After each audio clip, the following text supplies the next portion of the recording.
Para eso tenemos la participación de Jacobo Alejandro González Cortés, quien es un destacado abogado colombiano de la Universidad Militar Nueva Granada y magíster en Derecho con énfasis en procesal penal de la Universidad Sergio Arboleda. Es miembro del Instituto Colombiano de Derecho Procesal y experto en temas de víctimas corporativas, delitos informáticos y ciberseguridad de la información. Fue postulado por Legal 500 en la categoría de Compliance Rising Star of the Year 2024. Actualmente realiza estudios de especialización en informática forense en la Escuela de Telecomunicaciones de la Policía Nacional de Colombia. Es socio de la firma MP Abogados, especializada en Derecho Penal Corporativo y líder de la línea de Derecho Punitivo y Riesgos Financieros Virtuales, dado su amplio conocimiento en la materia. Asesora a entidades financieras como Davivienda, BBVA, Bancamia, Scotiabank, Citibank, Bank 100, entre otras empresas del sector público y privado. También es CEO de IFD Evidence, un laboratorio de informática forense donde maneja temas relacionados con técnicas avanzadas de investigación, inteligencia artificial aplicada a la informática forense y el análisis de criptoactivos, entre otros. Durante su carrera profesional ha sido ponente a nivel nacional e internacional en varios congresos de compliance, derecho procesal, delitos informáticos, técnicas avanzadas de investigación digital, agente encubierto virtual, uso de herramientas libres en materia pericial e inteligencia artificial aplicada al derecho. Recientemente ha sido speaker para la difusión de la herramienta de inteligencia artificial Ariel, que lo vamos a ver en un momento, cómo funciona Ariel y quién es Ariel. Un desarrollo liderado por la firma Partner PDA en innovación tecnológica para el derecho y el compliance. Tiene numerosas publicaciones en el ámbito procesal penal y los delitos informáticos. Con un fuerte aplauso recibimos la conferencia magistral de nuestro invitado internacional, Jacobo González Cortés. Bienvenido, Jacobo. Muchas gracias, Héctor. Bueno, muy buenas tardes a todos.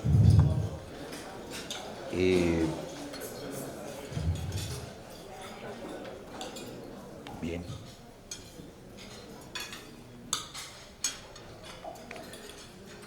Es un gusto para mí dirigirme a ustedes, conocer este bello país al que fui invitado gracias a la Cámara de Comercio Franco-Dominicana, también por la invitación pues, que me hizo Héctor, Adelaida, de todo el equipo de la Cámara de Comercio. Realmente me siento muy halagado y por esa presentación pues aún más, el compromiso es mayor. Realmente este tema de la inteligencia artificial viene siendo cada día un aspecto muy relevante para la humanidad. Hay que decirlo que nosotros no estábamos preparados para la inteligencia artificial hasta que nos tocó vivirla. Y eso lo digo porque realmente ha sido de golpe como del año 2022, 2023 y a hoy, pues hemos visto una cantidad de enseñanzas, desarrollos, la comunidad académica pendiente de lo que está pasando, de cómo se mueve, qué es lo que se espera de la inteligencia artificial y establecer realmente unas líneas que garanticen un uso confiable de la inteligencia artificial, pues resulta uno de los aspectos más importantes al momento de pensar en este tema.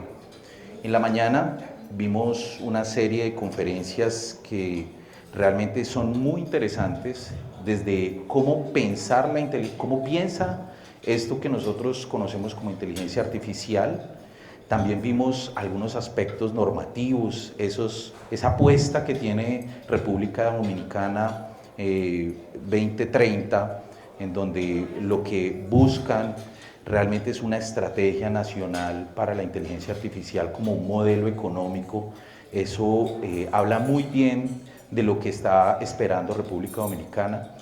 Y pues obviamente hoy que estoy con ustedes, pues la invitación que digamos, el designio que me dieron es poderles dar un paseo por el mundo para ver cómo normativamente se ha podido entender la inteligencia artificial desde el soft law al hard law, y lo que vamos a llegar en nuestros pensamientos es cómo cada uno de ustedes, que son miembros de la comunidad jurídica, académica e interesados por este gran tema de la inteligencia artificial, van a poder aportar su grano de arena. Desde esa perspectiva, pues dentro de la agenda que les he preparado es pensar qué clase de regulación queremos para la inteligencia artificial. Y desde esa perspectiva vamos a partir de algunos conceptos que es, queremos una inteligencia artificial restrictiva, modo Unión Europea, permisiva, un poco como lo está pensando Estados Unidos, especializada por clases como lo está viendo la China, o estamos pensando en una general fundamental que es tal vez no tan específica, pero que da unos lineamientos gruesos, o queremos realmente una unificada o fragmentada, y desde esa perspectiva, ¿qué entendemos y cómo vemos la inteligencia artificial? Si finalmente debe ser obligatorio el marco regulatorio o simplemente es un tema voluntario en el que tanto los generadores de inteligencia artificial como los usuarios acogen o no. Finalmente hablaremos de un enfoque basado en riesgos que al parecer es como el punto grueso de lo que hay hoy en normatividad. Partiendo de esa base, pues tenemos una dificultad. Haciendo la preparación de esta conferencia, me encontré con una frase que es bien importante, y es: la capacidad de los gobiernos y la lentitud de la dinámica legislativa que no puede acompañar esta disrupción acelerada. ¿Qué es eso? Y es cuando nosotros tratamos de entender qué está pasando legislativamente en un tema de inteligencia artificial, nos enfrentamos a un gran reto. Y es que no sé si les ha pasado a todos que cuando comienzan la inmersión en alguna de estas tecnologías de inteligencia artificial, muy rápidamente encuentro que lo que estaba haciendo ya es obsoleto, que ya hay una inteligencia mejor, que hay algo que me está potencializando. Entonces sale ChatGPT, a los 4 o 5 meses ya está en la versión 3, la versión 4, y así vemos que como que tratamos de alcanzar la meta, pero no llegamos. Y esto va muy rápido. Y nosotros lamentablemente tenemos unos estados que a través de estos procesos democráticos y a veces burocráticos, pues la norma no va tan rápido como va la tecnología. Y eso es un esfuerzo que pasa muy generalmente. Yo siempre cuento una anécdota en Colombia, que nosotros suscribimos la Convención de Palermo en el año 2000. Y la norma que regulaba todo el tema de cómo combatir el crimen organizado, que era un tema bastante delicado porque es que el crimen organizado es un tema transnacional, ¿sí? Suscribimos una convención en el año 2000, pero solamente hasta el 2018 ingresamos normas que tienen que ver con combatir el crimen organizado. Es decir, pasamos 18 años para adoptar una legislación que hemos firmado 18 años atrás, y eso mismo puede pasar con la tecnología. Si nosotros no estamos a la vanguardia, pues nos vamos a quedar. ¿De qué depende? ¿De qué depende esta situación? Pues muchos factores. Hay un factor principal y es la voluntad, ¿sí? ¿Qué vemos del panorama en general? Pues que hay una voluntad, realmente se quiere alcanzar de alguna manera esos fines de regulación. Pero, ¿de dónde debemos partir? Fundamentalmente debemos partir de las normas universales en materia de inteligencia artificial. Y es que, frente a este punto, encontramos, por ejemplo, autores como Marcos López Oneto, en su libro Fundamentos para un Derecho de la Inteligencia Artificial, quien, muy preocupado por cómo se iba a regular este tema, es un libro, la edición que yo vi fue del 2021, ¿sí? Muy preocupado, decía, mire, no me importa qué vamos a hacer en temas de legislación, pero tengamos claro que tenemos que partir de esta base. Las 3 leyes universales en temas de inteligencia artificial. Dice la primera, un sistema de IA no deberá hacer daño al ser humano individual o colectivamente, considerando o a la humanidad, ya sea por acción o omisión o por cualquier otro tipo de conducta posible de ejecutarse por el sistema. ¿Qué es esto? Pues es la posibilidad real que tiene modelos de inteligencia artificial, descriptivos, predictivos o como ustedes, o generativos, como lo vemos, que llevan a que puede haber un riesgo para la humanidad. O sea, pensamos que si nosotros no tenemos control, lo que hablaban esta mañana de la gobernanza de la IA, pues probablemente estemos en escenarios de riesgo de la humanidad. Y entonces se preguntan, pero no, es que este señor es como fatalista, ¿no? O sea, ¿cómo se le ocurre tremendo tema, ¿no? Pero viene la segunda ley, dice, un sistema de IA... ¡Ay! ¿Qué pasó acá? Bueno, puedo seguir acá.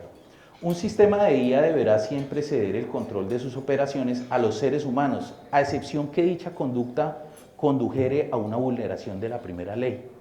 Es decir, que no podemos dejar de lado ese control de la inteligencia por los humanos. No podemos cederle, de alguna manera, el mando a esto. Y una tercera ley que dice un sistema de IA debe proteger su propia existencia en la medida que esta protección no vulnere la ley 1 y 2.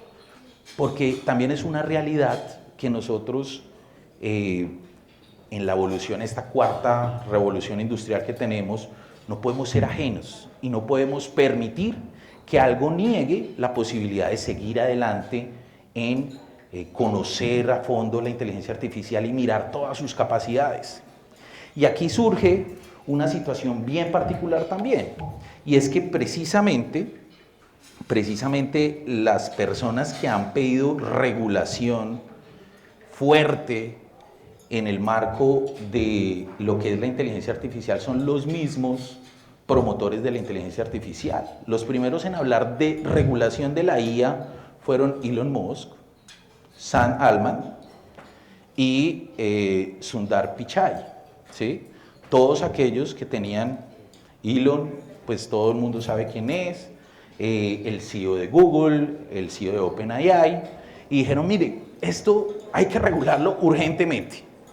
Y uno no sabe, realmente ahí se genera una discusión, no sabe uno si esto es para asustarnos o para decirnos, oiga, estamos muy cercanos de tener una superinteligencia, esta mañana lo hablaban, o es un tema comercial, ¿quién tiene la verdad? ¿Quién tiene la mejor inteligencia artificial en desarrollo? Entonces nos pone a pensar, ¿cierto? Y eso ha motivado precisamente pues, que hoy por hoy ya estemos en un nivel de generación de inteligencia artificial desbordada. O sea, en el 2020, por ejemplo, ya habían un número muy significativo de inteligencia artificial en temas de banca, la industria de la manufactura, energía, ciencia, seguridad y demás. Y véase que esta es una gráfica que nos presentó Juan David Gutiérrez en la mesa multiactor sobre regulación e inteligencia artificial que se dio en Colombia el 6 de octubre del 2023, estamos hablando del año pasado, en donde pues, se reunió la comunidad académica, la Universidad de los Andes, que es un grupo de pensadores muy interesante, una universidad, yo creo que la número 1 en Colombia, con la Universidad Externado de Colombia, hicieron esta mesa técnica y dijeron es urgente continuar con el proceso de regulación. Y adicional a esto, pues, entonces partimos, teniendo en cuenta esas leyes universales, queremos establecer, por ejemplo, cuáles son los principios predominantes aplicados a las inteligencias artificiales.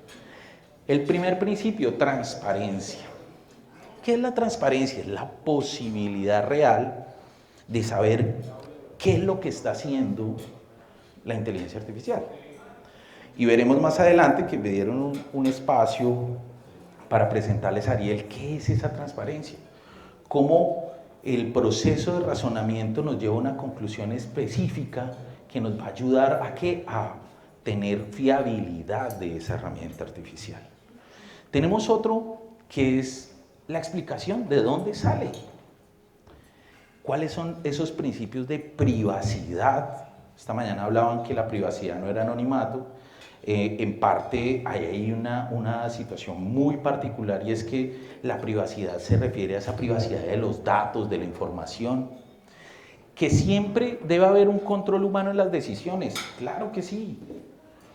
La gobernanza que se hablaba, no se puede perder la posibilidad de tener el control de la inteligencia artificial.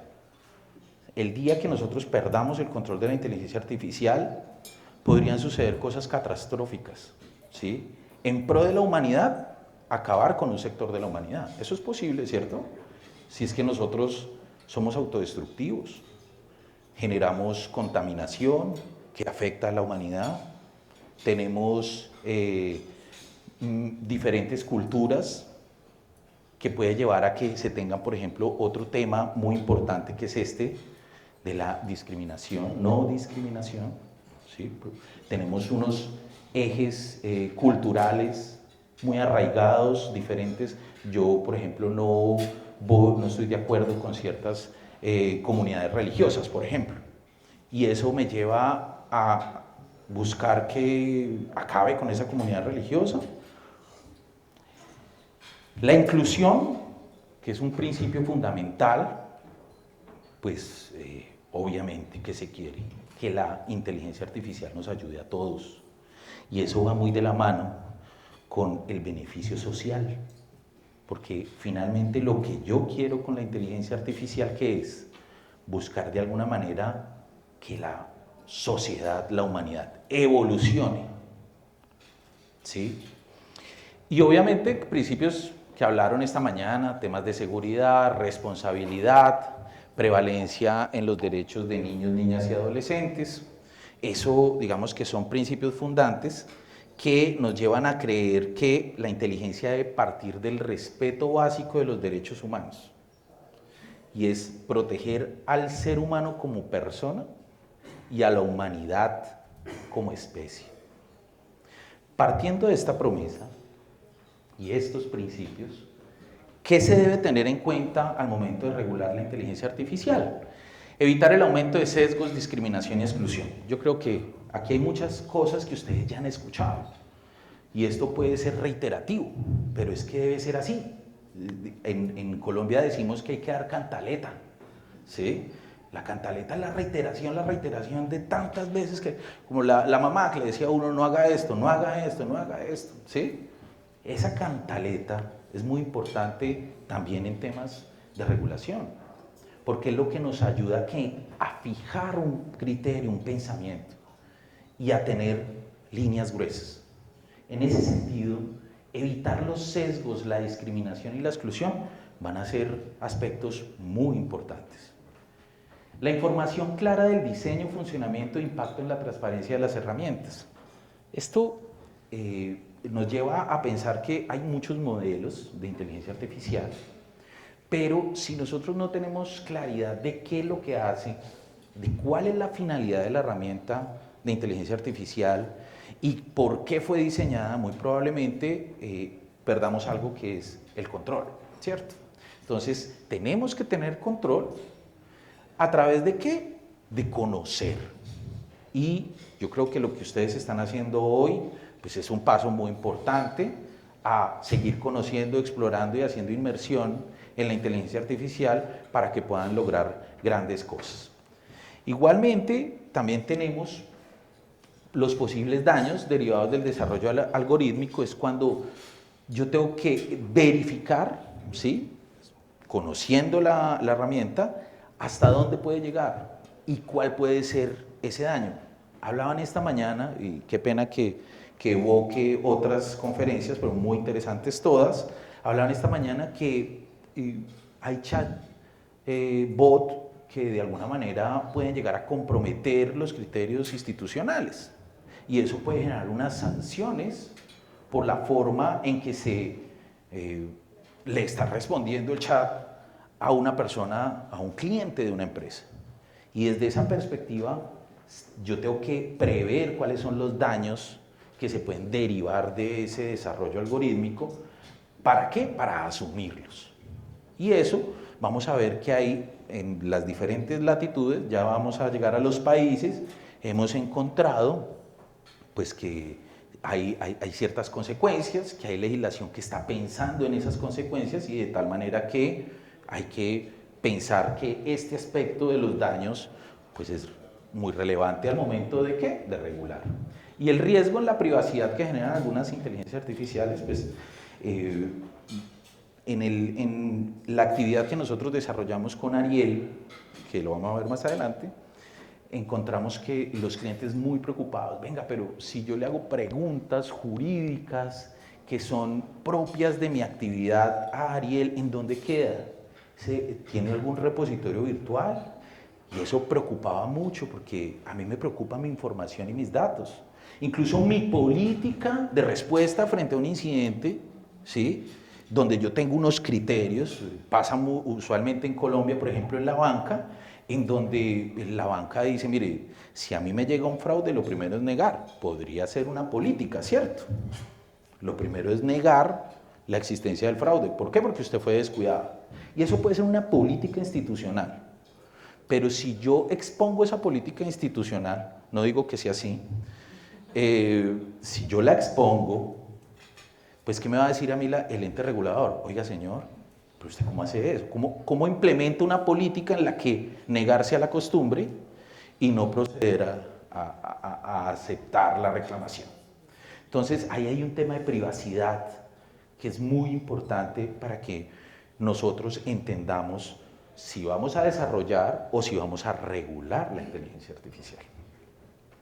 Bien, hay unos instrumentos internacionales muy importantes que se han dado en los últimos tiempos. Mire, el primero que encontré como referencia, puede que hayan otros, pero es los principios que dijo la OCDE en el 2019 frente a inteligencia artificial, la UNESCO con la primera norma que hubo sobre la ética y la inteligencia artificial, en donde básicamente fue adoptada por los 193 países miembros. Esto fue un tema bien importante.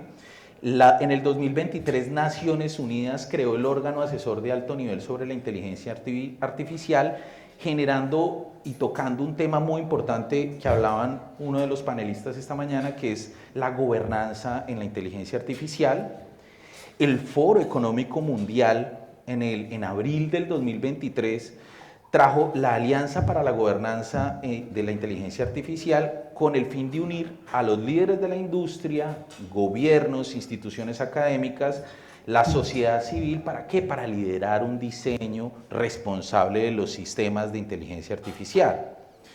Y, por ejemplo, también vemos los principios que se dieron de inteligencia artificial en Hiroshima, donde nos trae un código de conducta para ¿quiénes? Para los desarrolladores. Y este foro que se desarrolló en Hiroshima en mayo del 2023, conformado por los 7 países que conforman el G7, pues crearon unas normas en relación con esos deberes que tiene el desarrollador de inteligencia artificial. Entre algunos otros, pues por ejemplo, adoptar medidas adecuadas para que el desarrollo de los sistemas avanzados durante su despliegue, comercialización, se identifiquen, se evalúen, se mitiguen los riesgos, ¿sí? Entonces, vea que nos ponen unos temas muy importantes relacionados con la ciberseguridad. Oye, hay que hacer un mapeo de riesgos, hay que establecer unos controles y a partir de esos controles, ese mapeo de riesgos, ¿usted qué puede tener al final de la historia? Pues claramente un deber como desarrollador en decir, ah, bueno, yo hice esto, verifiqué, establecí los controles, lo testé y salió adelante la inteligencia artificial. Muy bien. Hay otros como la mitigación de vulnerabilidades, desarrollar y aplicar políticas de gobernanza, invertir y aplicar en controles de seguridad sólidos, impulsar el desarrollo y la adopción de normas técnicas internacionales, aplicar controles y auditorías apropiados en la introducción de datos. Así, digamos que es muy importante que vemos que el ambiente en general se está dando porque en Hiroshima, bueno, se vincularon el G7, es decir, que hay una voluntad mundial para el desarrollo de regulación sólida, dejarlo en temas de inteligencia artificial. También tenemos en 2023, en noviembre, en el Reino Unido, se llevó una cumbre global de seguridad en la inteligencia artificial. Y aquí es muy importante porque Patricia Raquel Mancilla Dávila, ella es del Centro de Investigación Social Avanzada CISAF, dijo que lo más importante es que habían firmado 28 países esa declaración. Entre esos países estaba, mire, Alemania, Australia, Brasil, Canadá, Chile, China, Emiratos Árabes, España, Estados Unidos, Filipinas, Francia, India, Indonesia, Irlanda, Israel, Italia, Japón, Kenia, Países Bajos, Reino de Arabia Saudita, Reino Unido, República del Corea, Ruanda, Singapur, Suiza, Turquía, Ucrania y el representante de la Unión Europea. Todos coincidieron en que era un momento único para actuar y afirmar la necesidad de que el desarrollo seguro de la inteligencia artificial lo debe ser para bien y para todos. Destacable, pues la participación de China, que siempre ha sido en estos temas un outsider, ¿cierto?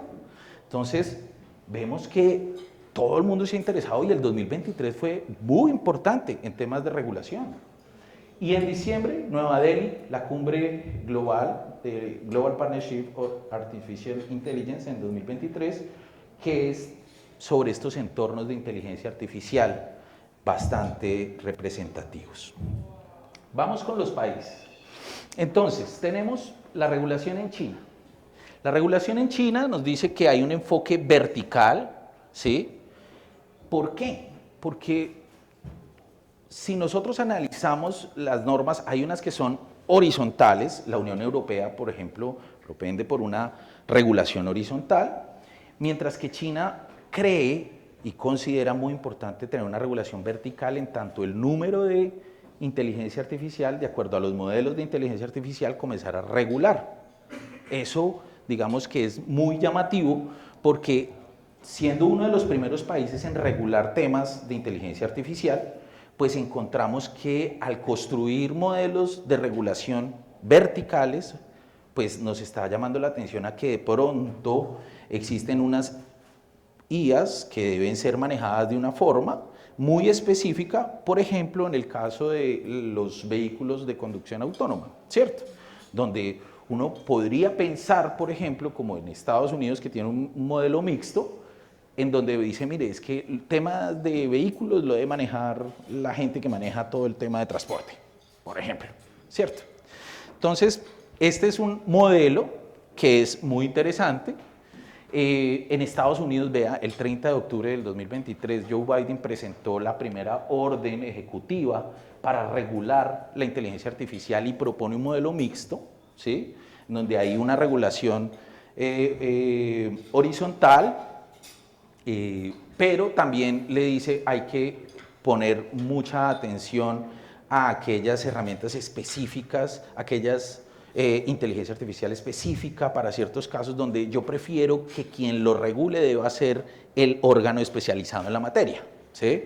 Por ejemplo, un tema farmacéutico, por decir un ejemplo, ¿cierto?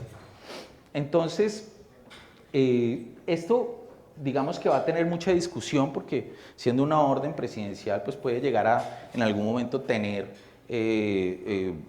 una discusión frente a los criterios de legalidad de cómo se emitió esa orden.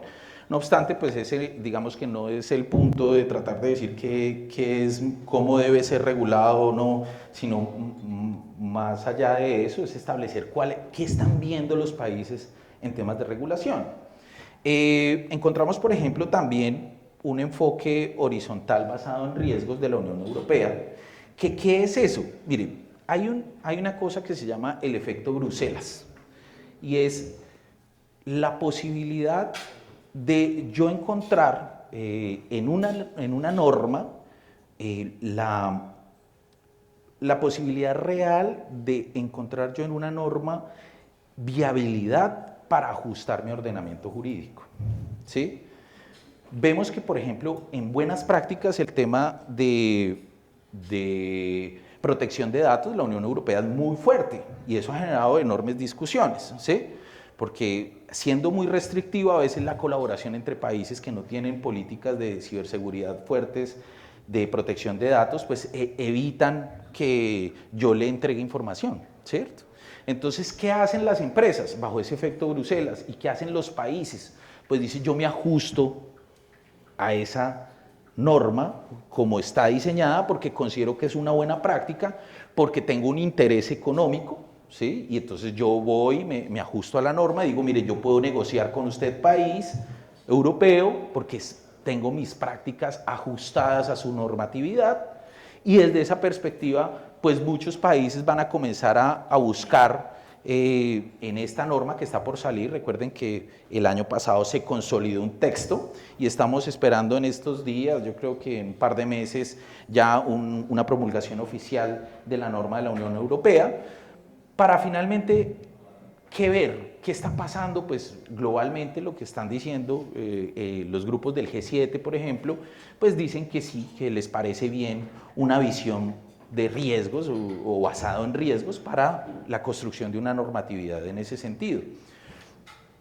Si estoy muy aburrido, por favor me levantan la mano y cambio el... Entonces, ¿qué es eso de una normatividad basada en riesgos?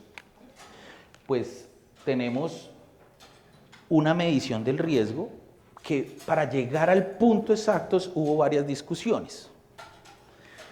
Dijeron, mire, puede que exista una opción, una primera opción, que es tener un instrumento legislativo que establezca un régimen voluntario de etiquetado. ¿Eso qué es?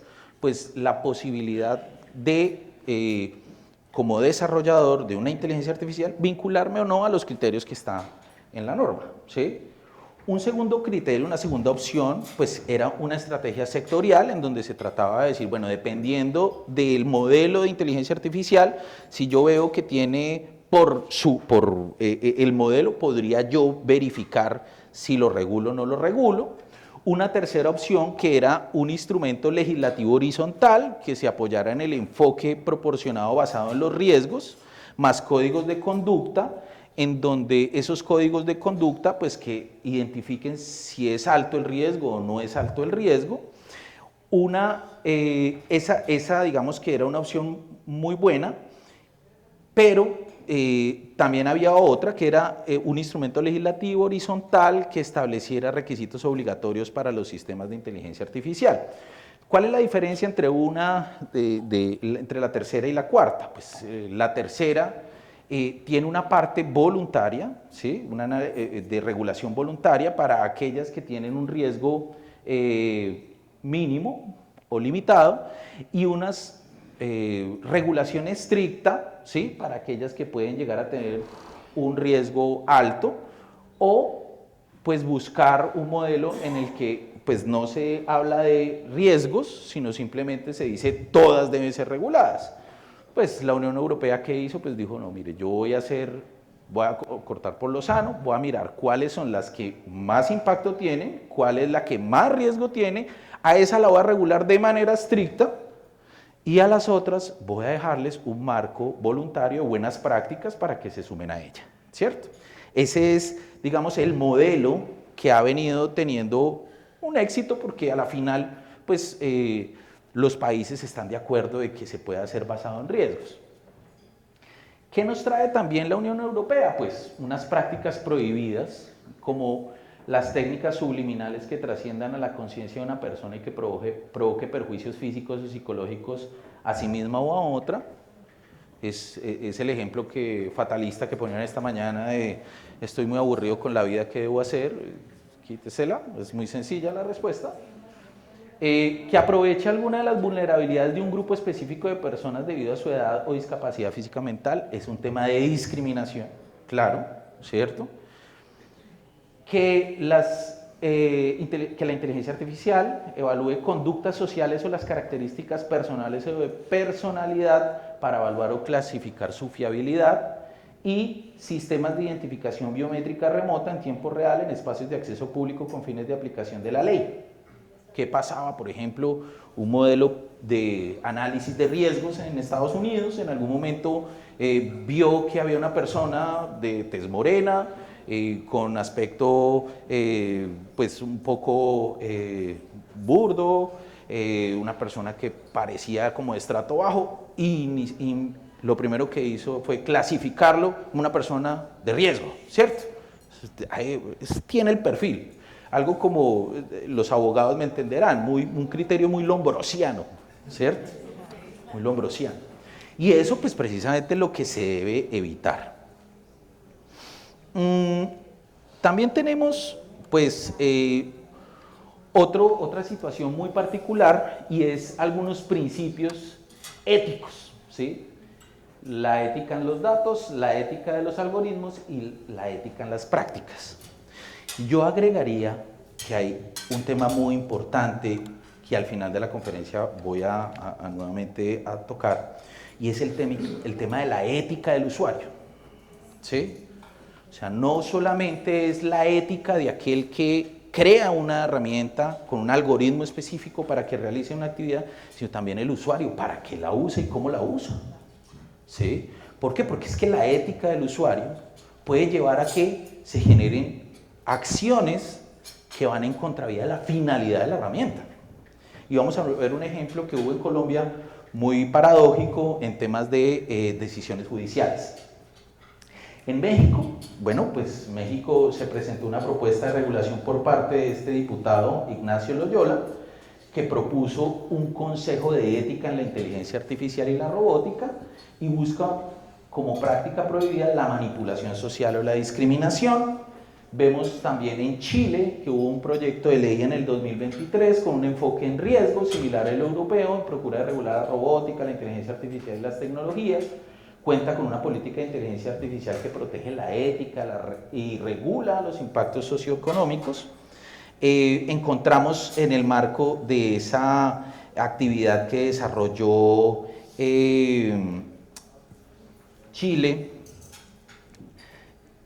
impulsar la transparencia algorítmica, realizar análisis prospectivos para detectar activamente ocupaciones más vulnerables, fomentar un uso de la inteligencia artificial en el comercio digital y transparente, promover un sistema de propiedad intelectual capaz de fomentar la creatividad y la innovación basada en inteligencia artificial, posicionar la inteligencia artificial como un componente relevante en el ámbito de la ciberseguridad y la ciberdefensa, fomentar la participación de mujeres en el área de esta investigación, fomentar la participación de mujeres en áreas de inteligencia artificial para la industria y fomentar la equidad de género en la implementación de sistemas de inteligencia artificial. Vemos, Chile es un gran actor en temas normativos, con visión normativa que puede tenerse en cuenta al momento de entrar a esos procesos de regulación que ustedes están buscando a partir de la estrategia y la visión pública que tiene el país. Uruguay, por ejemplo, en el 2020 aprobó la estrategia de inteligencia artificial para el gobierno digital, incluyó la inteligencia artificial en la administración pública y diseñó una serie de requisitos, principios que van muy en torno a esos criterios de finalidad, interés general, respeto de los derechos humanos, transparencia, responsabilidad, ética, valor agregado, privacidad por el diseño y seguridad.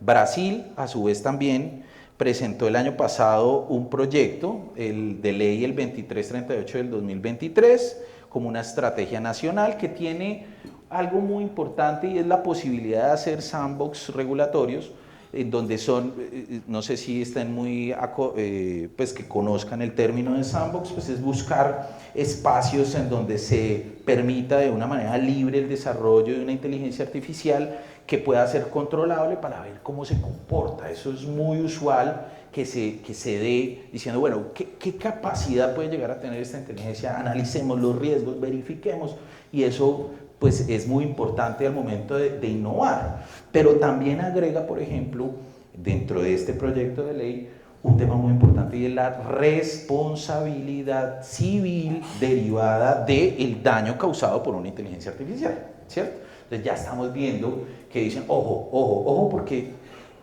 la forma en que usted lo use o el desarrollo como esté planteado puede llegar a tener una consecuencia económica en el momento en que cause un daño, ¿cierto? ¿Qué más tenemos? Pues Colombia. Colombia realmente hemos hecho una serie de documentos en temas relacionados de inteligencia artificial muy importantes. Está el plan estratégico para la transferencia de conocimiento en inteligencia artificial, hay un plan de seguimiento a la implementación en Colombia en principios y estándares internacionales de inteligencia artificial, hay una política nacional para la transformación digital, y también pues se procura por tener estos sandbox regulatorios con modelos conceptuales de diseño, regulación y demás que permiten aplicar algunos criterios bajo un marco ético fuerte, como lo planteó en el 2021 cuando Colombia aprobó ese marco ético para la inteligencia artificial, donde plantea los temas que ya hemos conversado, que es la transparencia, la explicabilidad de la herramienta, los temas de privacidad, control humano, seguridad, responsabilidad, no discriminación, prevalencia de los derechos de niños, niñas y adolescentes y un beneficio social. ¿Qué son, al final, qué? Los principios que se deben tener al momento de regular la inteligencia artificial.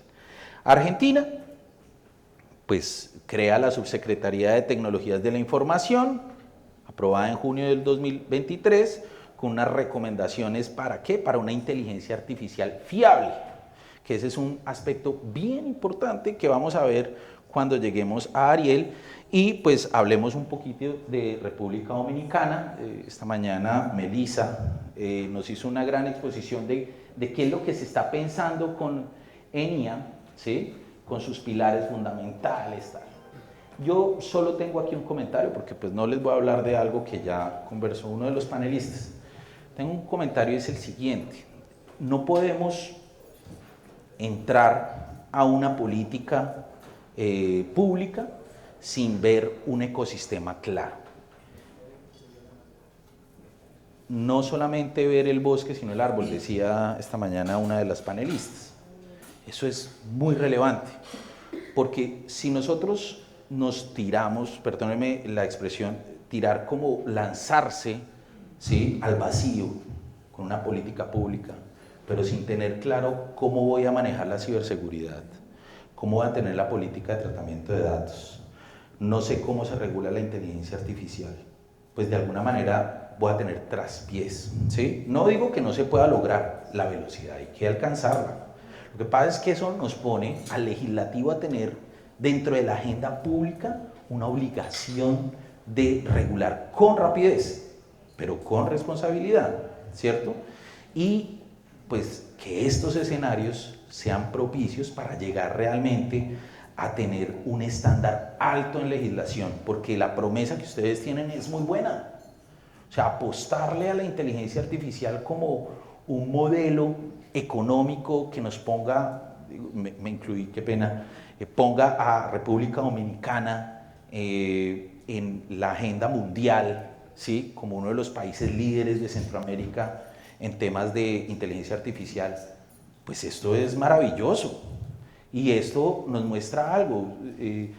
A mí me gusta el rap, qué pena algunos, un rapero que se llama Choyin, algunos lo escucharán, no sé, los más jóvenes o los más viejos, y él decía una cosa que es muy importante: ¿qué quieres ser? ¿De los que hacen o los que ven? Y creo que ustedes están partiendo de la idea de hacer, ¿cierto? Y eso es muy importante, ¿no? Realmente cuando se construye país, cuando se hacen políticas públicas pensando hacia futuro, una agenda 2030, pues ahí tienen ustedes una fuente de trabajo muy importante. Conclusiones. Pues claramente determinar qué tipo de normatividad queremos adoptar es viendo los ecosistemas normativos. Aquí pues yo hice un pasón rápido porque pues el tiempo es un poco limitado, pero sí tenemos que verificar qué queremos. Volvamos a esa diapositiva inicial, un modelo vertical, un modelo horizontal, un modelo fragmentado, un modelo integrado. ¿Qué queremos? ¿Cómo lo queremos? Porque eso es lo que nos va a definir los pasos a seguir. Lo segundo, una adaptación de las políticas públicas, que es alinear precisamente esas normas a los intereses políticos públicos. Y al final, combatir algo que es muy difícil, que es la obsolescencia. Hoy estamos pensando en una inteligencia artificial, tenemos modelos predictivos, consideramos que ChatGPT 4 es una berraquera, perdóname la expresión, pero a la final, pasado mañana va a haber ChatGPT 5. ¿Cierto? 6, 7, 8.